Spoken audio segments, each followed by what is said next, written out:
WLNS is here for you with 6 News at 11. Stock markets tumbled again today with investors nervous about an unstable economy, but trade relations could be cooling off between the U.S. and Canada.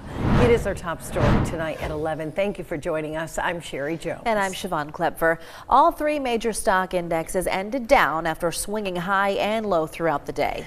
The instability on the market is fueled in part by instability in the economy, and with new tariffs being imposed, threatened, and then canceled by the U.S. and its major trading partners. But as Basil John reports, things are normalizing between the U.S. and Canada tonight.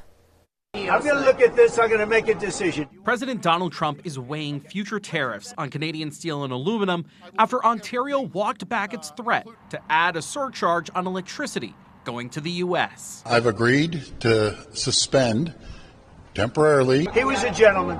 The White House says Ontario's decision to implement a 25% tax increase on electricity exports to the U.S. sparked outrage from the administration. The president saw that and has an obligation and a responsibility to respond accordingly and represent the interests of the American people. Ontario agreed to suspend its tariff after talking with the Trump administration. Ontario's Premier, Doug Ford, says both parties may have acted too quickly. We have both agreed. Let cooler heads prevail. We need to sit down and move this forward. Ontario provides electricity to about 1.5 million customers in New York, Michigan, and Minnesota. New York Democratic Congressman John Mannion says any increase in rates would hurt his constituents. I hope this administration and, the leaders in Canada come to an agreement so that we don't have these additional unnecessary costs on Central New Yorkers and people who live in the Mohawk Valley. Premier Ford says he and Commerce Secretary Howard Lutnick are meeting in Washington on Thursday to discuss new trade deals. Reporting in Washington, I'm Basil John. State House Republicans have introduced a joint resolution that would change the Michigan Constitution with regard to elections. Under this proposed change, registering to vote would require not just identification, but proof of citizenship. Non-citizen voting is already illegal in Michigan. The House joint resolution would expand requirements for voter registration to verify citizenship, which would show up on the qualified voter file. If your citizenship is not verified, you could only cast a provisional ballot, which would not be counted unless your citizenship is verified within 6 days. Those supporting the change are looking to fight voter fraud. Democratic lawmakers held a press conference today denouncing the bill as a, quote, fake solution to a fake problem, and pointing out that voters usually support measures that make it easier to vote. As Michigan state legislators, we should be working to honor the will of the people and to protect every citizen's right to vote. This legislation is a spit in the face to the will of Michigan voters. The Democrats add not everyone has their proof of citizenship, and it costs money to get it. Staying with the state legislature, a group of 18 Republicans and 1 Democrat in the State House introduced a bill today that would change the way hunters are allowed to bait deer. And this comes after bans on deer baiting to curb the spread of infections like chronic wasting disease caused controversy at the state level. Under this bill, deer baiting would be regulated by the state as normal, but if a ban is put into place, there would be a legal option for hunters to bait deer. They would need to buy a deer baiting license for $20. This would allow them to spread no more than 5 gallons of bait per site each day. The money collected from those licenses would be used to pay for the research and surveillance of deer-related diseases. The bill was sent to the State House Committee on Natural Resources and Tourism. Now, in the meantime, a group of Democrats in the State House introduced a bill today to create a so-called Bill of Rights for the homeless.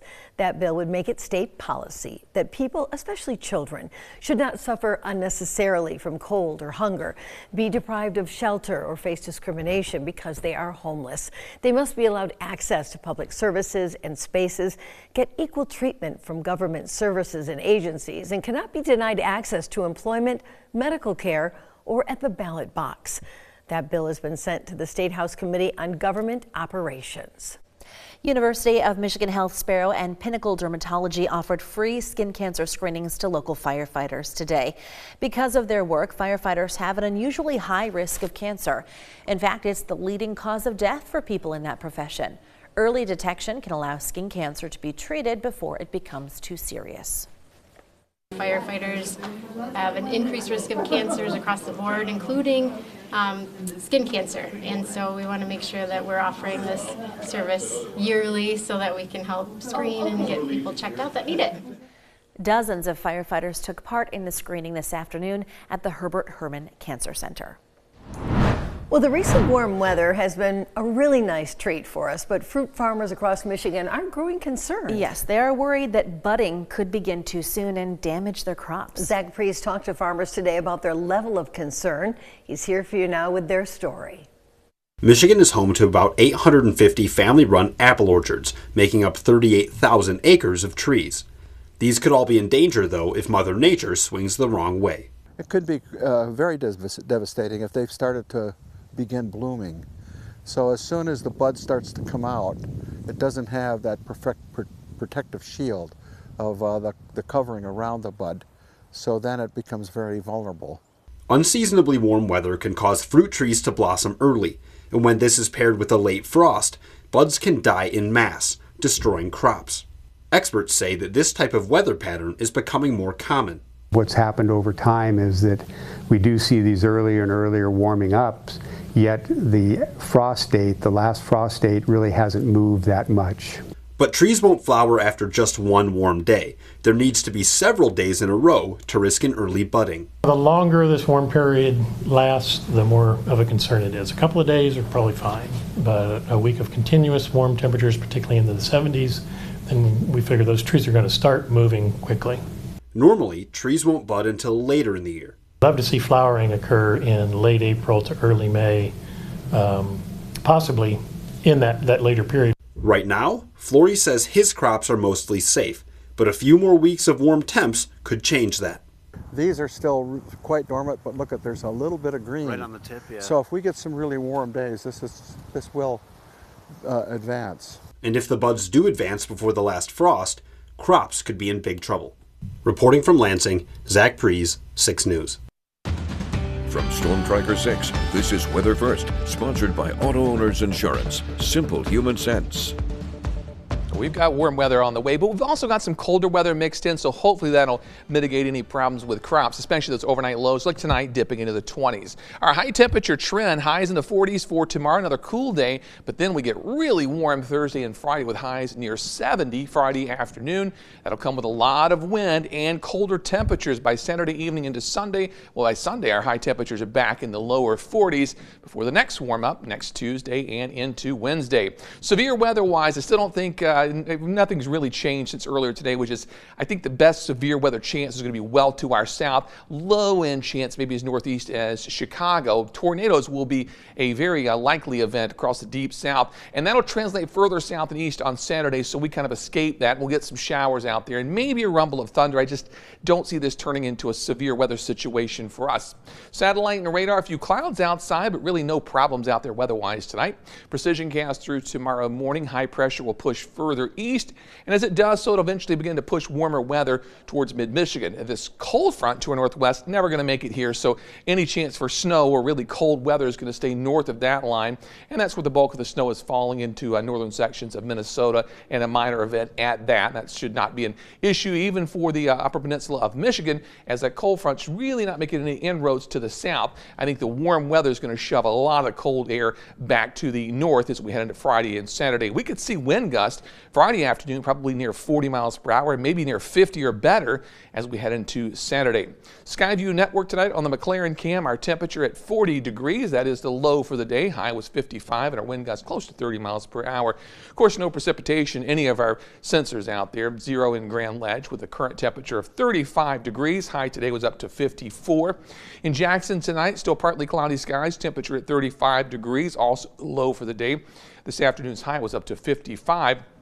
Final stop in Hillsdale. Our temperature is at 39, a little bit warmer. That's also the low, and our daytime high this afternoon at 58 degrees. Temperatures a lot more uniform now than they were earlier today as that cold front was slow to move through. We're at 37 degrees in St. John's and mid to upper 30s across central and southern sections of mid-Michigan. Tonight's forecast then expect a low down to 28 degrees with light winds. How about tomorrow? Looks pretty good. Temperature-wise, it's a little on the cool side, but still not bad. Upper 40s and light winds and some sunshine. It'll still feel pretty nice outside.